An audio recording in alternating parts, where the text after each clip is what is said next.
थोड़ी सी चेंजेस है। Simple way में आपके पास जो भी सब्जेक्ट आता है आपने उसको रीड आउट किया और उसको रीड आउट करने के बाद नेक्स्ट स्टेप पे चले गए। ये सब्जेक्ट कैसा है कि जब आप सब स्टडी करने के बाद, सारी स्टडी करने के बाद आपके पास जो क्राइटेरिया आ जाता है, जो आप जहाँ जॉब करते हो जाके या आप कोई फील्ड यूज़ करते हो। फील्ड मतलब आप किसी भी अदारे में चल देते हैं, कोई आप, क्योंकि हम सारे एक हैं डेवलपर के हिसाब से, तो कोई डेवलपिंग की तरफ जाएगा, कोई आपके साथ दूसरी तरफ जाएगा कि आपने मिसाल के तौर पर कि आप एक कोई प्रोग्रामर नहीं बनना चाह रहा, वो दूसरी फील्ड यूज़ करेगा। अब उस फील्ड में जाकर इंसान ने जाकर उधर कोई प्रैक्टिकल वर्क तो करना ही है। अब प्रैक्टिकल वर्क आपने जाके करना है, जो आपने वहाँ जाके स्किल्स जो आपके पास मौजूद हैं, जो आपने थोरेटिकल पढ़ा होगा, प्रैक्टिकल जो वर्क है वो आपका प्रोफेशनल है। और इस सब्जेक्ट में आपने वही स्टडी करना है जो आप सारे सब्जेक्ट को पढ़ने के बाद फिर उसको इम्प्लीमेंट कहीं जाके किसी ऑर्गेनाइजेशन में जाके इम्प्लीमेंट करना, उसे कहते हैं प्रोफेशनल प्रैक्टिस। मिसाल के तौर, अब प्रैक्टिस की मिसाल ले लो आप आज के दौर में आपके पास क्या कहते हैं उसको, एक इंटर्नशिप कहते हो कि किसी ऑर्गेनाइजेशन में जाके आप इंटर्नशिप करते हो, उस ऑर्गेनाइजेशन की नाउ हाउ जानते हो, उस ऑर्गेनाइजेशन में जाकर आप उसमें उन लोगों के साथ उठना बैठना, लोगों के साथ लोग कैसे अपने काम को करते हैं, ऑर्गेनाइजेशन को प्रॉफिटेबल कैसे, कोई भी ऑर्गेनाइजेशन है उस ऑर्गेनाइजेशन को प्रॉफिटेबल कैसे बनाया जाता है, ऑर्गेनाइजेशन में यही काम होता है। अब आपके पास ये जो सब्जेक्ट है प्रोफेशनल प्रैक्टिस में, आपने वही चीज़ समझनी है कि अब आपने, जैसे कहते हैं ना, तमीज़ जिसने सीखनी है वो तमीज़ वाला ही बंदा आगे कामयाब होता है किसी भी ऑर्गेनाइजेशन में। उसको पता है कि मैंने किसके साथ क्या बात करनी है, अपने काम को कैसे हैंडल करना है, अपने काम को अपने स्किल्स के मुताबिक किस तरह टैकल करना है। और उसके बाद हम इस सब्जेक्ट के बारे में सारे बता रहे हैं। ये प्रोफेशनल प्रैक्टिस अगर है कि आपके सिर्फ ये समझ लें कि आपके पास ये जो सब्जेक्ट है ना, वो आपने अपनी ऑर्गेनाइजेशन में कहीं भी जाकर जो आप जॉब करते हो ना, ये वो आप वहां जाकर जो स्किल्स, अपनी स्किल्स के मुताबिक काम करके कुछ अर्निंग करते हो। अर्निंग जारी से बात है, कोई बिना अर्निंग के कोई कहीं जाता नहीं। हाँ, ये है कि 2-3 मंथ की इंटर्नशिप करते हैं, वो इंटर्नशिप क्यों करते हैं, उस ऑर्गेनाइजेशन को समझने के लिए। तो ये सब्जेक्ट उसी से रिलेटेड है। तो उम्मीद करता हूँ कि आपको सब्जेक्ट के मुताबिक आपको पता लगे कि हम क्या स्टडी करने क्या जा रहे हैं। ये नहीं कि हमने, होता है आप डाटा स्ट्रक्चर की, आपने आपने ऊप की, आपने डेटाबेस की, आपने डीडीबीएस की, डिस्ट्रीब्यूट डेटाबेस की, उसके बाद आपके पास और भी बड़े सब्जेक्ट जैसे कंपाइलर कंस्ट्रक्शन या ऑटोमेटा की। ये सारे सब्जेक्ट आपके पास, इनसे भी आगे फील्ड्स निकलती हैं जो आप इसमें स्पेशलाइजेशन करते हैं।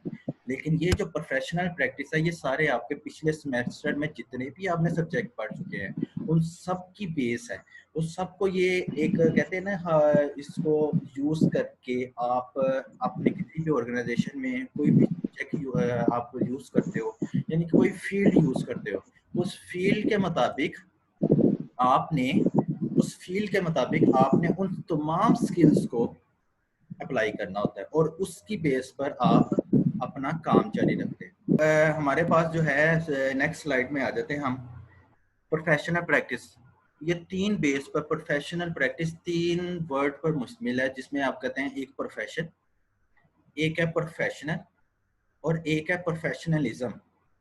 तीनों का डिस्कस मैं आपको बता दूं कंटेंट क्या यूज कर रहे हैं हम। ये सबसे पहले जो मैं आपको अभी जो बातें कर रहा था प्रोफेशनल प्रैक्टिस में, आप ये जैसा कि मैंने यहाँ पर राइट किया हुआ है, प्रोफेशनल प्रैक्टिस जो है किसी भी ऑर्गेनाइजेशन में, डिफरेंट ऑर्गेनाइजेशन में, एक नहीं, हर यहाँ पर जो स्टूडेंट जितने भी बैठे हुए हैं हर एक की फील्ड अलग होगी।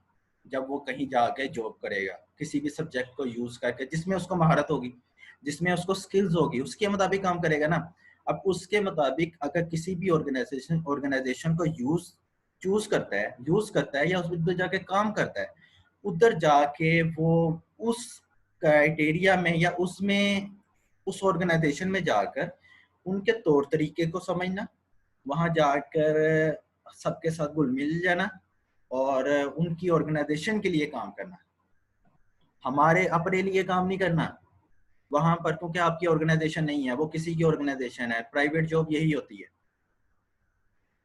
तो ये प्राइवेट जॉब्स की बात कर रहे हैं जहां पर आप किसी के ऑर्गेनाइजेशन में जाकर काम करते हैं और अपनी स्किल्स के थ्रू काम करते हैं और अपने सारे जो सब्जेक्ट आपने रीड आउट किए होते हैं उसकी बेस पर तमीज के दायरे में जाके काम करते हैं। ये प्रोफेशनल प्रैक्टिस वो है। पहला पॉइंट में यही है कि डिफरेंट ऑर्गेनाइजेशन में जो हम प्रोफेशनल प्रैक्टिस करते हैं वो इस सब्जेक्ट में बहुत अहम किरदार अदा करता है। और इस कोर्स में जो इसका मेन ऑब्जेक्टिव है वो ये है कि हम किसी भी ऑर्गेनाइजेशन के इन्वायरमेंट में हम काम कैसे कर रहे होते हैं और काम करने के बाद हम उसमें उस ऑर्गेनाइजेशन की कामयाबी को किस तरह लेके जाए। जाहिर सी बात है, अगर आप किसी ऑर्गेनाइजेशन में अच्छा काम नहीं करेंगे तो वो क्या करेंगे, आपको निकाल के बाहर फेंकेंगे। प्राइवेट जॉब में यही होता है। और आप किसी भी ऑर्गेनाइजेशन में काम करेंगे तो जाहिर सी बात है, एक आपको वहाँ मेंशन है कि आपने हमारी ऑर्गेनाइजेशन को प्रॉफिटेबल बनाना है, ना कि लॉस में लेकर जाना है। तो जब आप में फ्यूचर डेस्टिनेशन अगर आप कोई फैसला करते हैं या आप उसके मुताबिक काम करने के बाद कामयाबी हासिल कर, जब आपकी कामयाबी है, अगर किसी ऑर्गेनाइजेशन में अगर आपकी कामयाबी है तो समझो उस ऑर्गेनाइजेशन की कामयाबी। और अगर ऑर्गेनाइजेशन की कामयाबी है तो वो आपके काम से खुश हैं तो आप वहीं पर रहेंगे और वो आपको उसका बेनिफिट भी मुख्तलिफ तरीके से देते हैं। ये था जो मैं आपको पहले भी एग्जांपल दे चुका हूँ प्रोफेशनल प्रैक्टिस के बारे में कि आप यहाँ पर पढ़ने क्या जा रहे हैं। कोई थ्योरेटिकल बेस जो आप पहले कर रहे थे वो नहीं है। अब जो आपके पास ये प्रोफेशनल प्रैक्टिस है उसमें ये बेस है कि आपने अपने सब्जेक्ट के थ्रू अपनी ऑर्गेनाइजेशन किसी भी जिसमें चूज करना है उसमें आपने किस तरह काम करना है। अब जो आपके पास ये प्रोफेशनल प्रैक्टिस है उसमें ये बेस है कि आपने अपने सब्जेक्ट के थ्रू अपनी ऑर्गेनाइजेशन किसी भी जिसमें चूज करना है उसमें आपने किस तरह काम करना है, किस बेस पर काम करना है। अपनी स्किल्स जो आप सीख के आए हैं यूनिवर्सिटी से, आपने जो भी सब्जेक्ट रीड आउट किए हैं उससे आप सीख के आके ऑर्गेनाइजेशन में जो तमीज के दायरे में काम करते हैं जिससे आपको अर्निंग भी होती है। ये याद रखिए जिससे आपको अर्निंग भी होती है और एक आपका एक पेशा बन जाता है। पेशा वो प्रोफेशनल प्रैक्टिस भी ही है। अच्छा, नेक्स्ट स्लाइड में चलते हैं। हमारे पास इसमें जो एक्सपेक्टेड आउटकम्स हैं, हम इस सब्जेक्ट के थ्रू जो हमारे पास एक्सपेक्टेड आउटकम्स है वो कौन से हैं, इसको सबसे पहले अंडरस्टैंड करना बहुत जरूरी है। सबसे पहले आपके पास किसी भी प्रोफेशनल के लिए अपनी ऑर्गेनाइजेशन में रोल और उसकी रिस्पॉन्सिबिलिटी बहुत मायने रखती है। इस सब्जेक्ट में हमने प्रोफेशनल के लिए उसकी जिम्मेदारियां और उसका जो रोल्स हैं जो उसको प्रोवाइड किए जाएंगे। देखें, जो मैंने आपको एग्जांपल दी वो सारी मैच कर रही हैं। जो पॉइंट यहाँ पर है वो सारी उससे रिलेटेड है जो मैंने आपको एक ऑर्गेनाइजेशन में ले गया हूँ। उस ऑर्गेनाइजेशन में आपको लेके जाने का मकसद मेरा ये था कि अब अगर आप एक एक पॉइंट को उस बेस पर सोच के समझ के पढ़ेंगे ना तो आपको हर एक लाइन की समझ लग जाएगी। सेकंड पर आप किसी भी ऑर्गेनाइजेशन या सॉफ्टवेयर हाउस, जो कि हम डेवलपर इसलिए मैंने सॉफ्टवेयर हाउस जरूर लिखा है। अब सॉफ्टवेयर हाउस इज डेवलपर और किसी भी दूसरी ऑर्गेनाइजेशन जरूरी नहीं कि एक सीएस वाला डेवलपर ही बनता है। ये मैंने लास्ट में भी बोला था। आप किसी भी ऑर्गेनाइजेशन के स्ट्रक्चर को सॉफ्टवेयर हाउसेस में उस स्ट्रक्चर को समझते हैं, वहां पर काम करने की सलाहियत को आप समझते हैं, वहां पर घुल मिल जाते हैं, वहां से आप काम करते हैं। तो ये सेकंड स्टेप आपका उस बेस पे जाता है, किसी भी ऑर्गेनाइजेशन के आपके स्ट्रक्चर को समझते हैं। अच्छा, थर्ड पॉइंट इज जो आपने इधर से आउटकम लेना है वो क्या है कि आपने ये देखना है कि आपकी ऑर्गेनाइजेशन काम कैसे करती है। तो ये बेस आपकी हो सकता है कि आप में भी आपका कह दें कि आप किसी भी ऑर्गेनाइजेशन में जा रहे हैं, वहाँ के तौर तरीके, आपके पास स्किल्स जरूर है, आपको काम आता जरूर है। जो काम करते हैं यहाँ पर, जो स्टूडेंट बैठे हैं जो काम करते हैं, उनको इसकी नाहाव बहुत है, उनको पता है जो मैं बात कर रहा हूँ उसकी रीजन क्या है। फोर्थ स्टेप है आपके पास एक्सपेक्टेड आउटकम में, फोर्थ स्टेप में आपके पास जो ऑर्गेनाइजेशन फाइनेंशियल प्रैक्टिस और एचआरएम की टेक्निक्स। आपने ये चीज़ तो लाजमी देखी होगी कि किसी भी ऑर्गेनाइजेशन में HRM और उसके फाइनेंशियल ये बहुत काउंट करते हैं।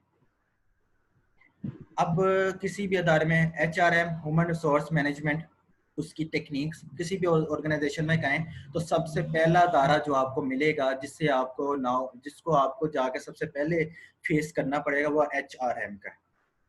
यही पूरी ऑर्गेनाइजेशन को टैकल कर रहा होता है। इसी के पास सारे इख्तियारात होते हैं कि इसने किस तरह अपने ऑर्गेनाइजेशन को मैनेज करना है। और ऑर्गेनाइजेशन की तब मैनेज होती है, एक तो उसका ह्यूमन रिसोर्स का अगर पार्ट मौजूद है तो वो उसको कैसे डील कर रहा है, और एक उसका फाइनेंशियल पॉइंट। अब फाइनेंशियल पॉइंट में उसकी प्रैक्टिसेस कैसी हैं, ये ऑर्गेनाइजेशन की टेक्निक्स है। एक कंपनी जो लॉस में चल रही हो, क्या वो आगे चल सकेगी? बिल्कुल नहीं चल पाएगी। उसकी रीज़न ये है कि कोई भी ऑर्गेनाइजेशन जब भी कंटिन्यू होती है तो वो इन दो चीज़ों की बेस पर कंटिन्यू होती है, और ये अगर ना हो तो ऑर्गेनाइजेशन ना होने के बराबर है। एक तो उनमें फाइनेंशियल के हिसाब से सबको नो हो, उसमें HRM का काम, इनकी क्या रिस्पॉन्सिबिलिटी, अगर वो पूरी नहीं कर रहे तो वो भी आपकी ऑर्गेनाइजेशन के लिए नुकसानदेह है। 4 पॉइंट क्लियर हो गए सबको। नेक्स्ट 5th पॉइंट में it is related to issues, इसमें जो आने वाले, हाँ, अब इस सब्जेक्ट में आपने काम कैसे करना है किसी ऑर्गेनाइजेशन में। उस ऑर्गेनाइजेशन में अगर आप काम कर रहे हैं तो उस ऑर्गेनाइजेशन में आपको क्या फेस करना पड़ रहा है, उस ऑर्गेनाइजेशन में आपने फेस पॉइंट के हवाले से आपको जो इश्यूज आ रहे हैं। अब मैं आपको एक ऐसा समझें, आपके पास एक इन्वायरमेंट है जहां पर आप एक ऑर्गेनाइजेशन में कहीं ना कहीं अपनी स्किल्स की बिना पर काम कर रहे हैं। वहां पर जारी सी बात है इश्यूज आते हैं, और इश्यूज को आपने किस किस्म के इश्यूज आते हैं, आपके इश्यूज आ सकते हैं, इश्यूज आ सकते हैं कंप्यूटर का मिसयूज, आपको इश्यूज आ सकते हैं हैकिंग के। आपकी ऑर्गेनाइजेशन पूरी जो कंप्यूटर पर बेस कर, आजकल सब कुछ कंप्यूटर बेस है, सारा डाटा कंप्यूटर बेस है। आज फाइल्स वगैरह रखने की जो आप लिखने की कोई ज़रूरत होती नहीं है, आज सब कुछ जो जाता है वो है सारा कंप्यूटर बेस जा रहा है। तो वहाँ पर हैकिंग का मसला, कंप्यूटर के मिसयूज़ का मसला, आपके कंपनी में रिस्क का मसला, मैनेजमेंट जो आप कर रहे होते हैं उसमें जो रिस्क आने वाले होते हैं, ऑर्गेनाइजेशन या कोई भी बिजनेस रिस्क पर ही चलती है। और सोशल नेटवर्किंग, जाहिर सी बात है सारे कंप्यूटर्स और इनका सर्वर सब कुछ नेटवर्किंग के थ्रू ही ऐड किए जाते हैं, सोशल जितने भी हैं। ये है आपके आउटकम जो हमने इस सब्जेक्ट से लेने हैं, इस सब्जेक्ट से हमने लेने हैं। अच्छा, नेक्स्ट स्लाइड में उम्मीद है कि सबने इसको समझ लिया होगा। नेक्स्ट स्लाइड की तरफ जाते हैं। हमारे पास जो हमने यहाँ पर कोर्स के कंटेंट्स जो पढ़ने हैं वो क्या है। सबसे पहले जो हमने पढ़ना है वो है, अभी मैंने जो आपको पहले बताया कि हमने इसमें प्रोफेशन क्या होता है, प्रोफेशनल क्या होता है, और प्रोफेशनलिज्म क्या होता है। ये पहले पॉइंट में कोर्स कंटेंट के पहले पॉइंट में इसका मैं सारा डिटेल बताऊंगा। ये आपका पहला टॉपिक भी है, introduction of profession and professionalism. Second में ऑर्गेनाइजेशनल स्ट्रक्चर, आपकी कंपनी में किसी की सारी रिलेट टू उस एग्जांपल्स के साथ है।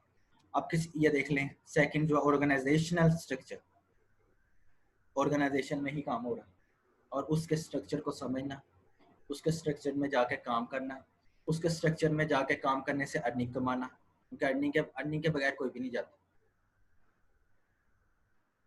थर्ड वन में एथिक्स वर्ड है, एक एथिक्स। इस सब्जेक्ट को कंप्यूटर एथिक्स के नाम से भी लीजिए। मैंने आपको बुक्स का भी बताऊंगा कि कौन कौन सी बुक्स आपने PDF फाइल में रखनी है। अगर आप को ये मटेरियल कम लगे तो आप साथ साथ बुक्स से भी रीड आउट करते जाएं। मैं आपको बुक्स भी आपको प्रोवाइड करूंगा, और किसी को अगर डाउनलोड में मसला हो तो आप मुझसे पूछ लीजिएगा कि PDF फाइल कैसे उम्मीद है कि सब कर ही लेंगे। तो मैं उसका आपको बता दूंगा कि आपने कौन कौन सी बुक यहाँ पर लेनी है, आपने उसको डाउनलोड करना है। अच्छा, आपके पास है, पर एथिक्स, मैं एथिक्स की बात कर रहा था। एथिक्स में, ethics is beyond than law and morals. आप के यहाँ पर कि आपके इलाके में, आपकी कंट्री में कुछ लॉज है जिसको आप फॉलो करते हैं, और ना फॉलो करें तो आपको फाइन होता है। आपको क्रिमिनल एक्ट के थ्रू भी लॉ में ही सब कुछ डील किया जाता है। मॉरल्स, इखलाकी, जो आप कोई भी स्टोरी लिखते हैं, लास्ट में आप उसका सबका एक मॉरल लिखते हैं जो उसकी बेस करता होता है पूरी स्टोरी की। मॉरल्स, एथिक्स जो होते हैं, तौर तरीके, कि आपने किसी भी ऑर्गेनाइजेशन में क्या काम कर रहे हैं, कैसे काम कर रहे हैं, किस तमीज़ के दायरे में जाके काम कर रहे हैं, और लोग आपको सुन रहे हैं, समझ रहे हैं, आपके साथ काम करने में कोई किसी को परेशानी तो नहीं, आपकी कंपनी को कोई परेशानी तो नहीं, आपको जो टास्क दिया जाता है आप उस पर फुलफिल है। ये कब होता है? जब आपके पास प्रोफेशनल प्रैक्टिस होती है। आपको ऑर्गेनाइजेशन में काम करने का ना हो कि मैंने कब किससे क्या बात करनी है, कब जो मुझे टास्क दिया जा रहा है उसको मैंने कैसे फुलफिल करना है। क्योंकि अब ये अगर मैं बात करूं आज के दौर में कि आपके पास ऑनलाइन फ्रीलांसिंग बहुत हो रही है। टाइम पर अगर आपको कोई प्रोजेक्ट मिलता है, अगर आप ना करें तो आपको सबको पता है कि उसका नुकसान क्या होता है। एक तो आपका प्रोजेक्ट चला जाता है, और आपके उस पेज पर आपकी रैंकिंग खराब हो जाती है। फाइवर, अपवर्क, 99 डिज़ाइन, बिहांस, ये सारे प्लेटफॉर्म्स हैं, ठीक है।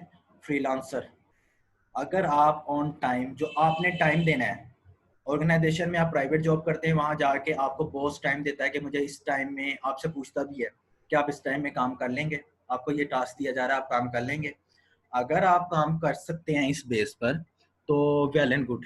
लिखा हुआ है, देखें, professional ethics and code of conduct उस ऑर्गेनाइजेशन के जिनकी बेस पर आपने काम करना है।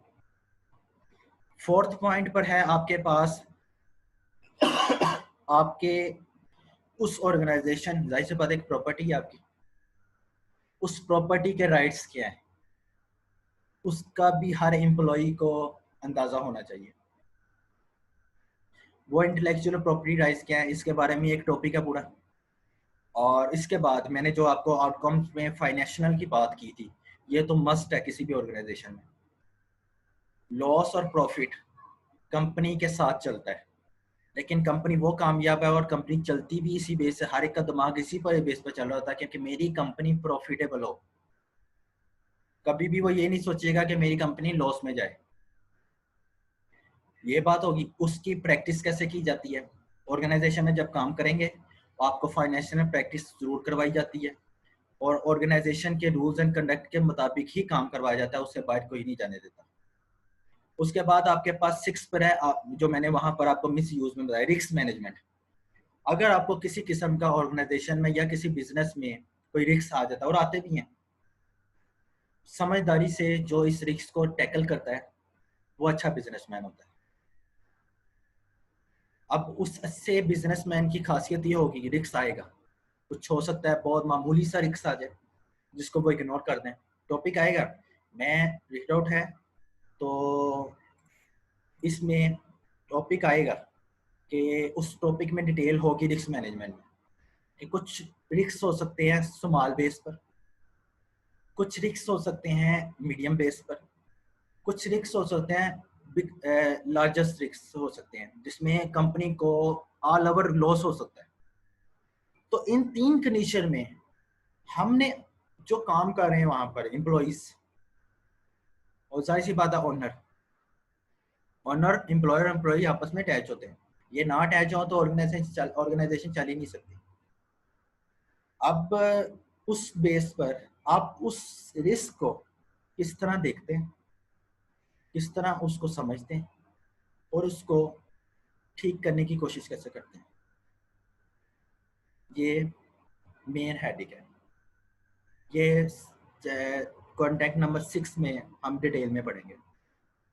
अच्छा,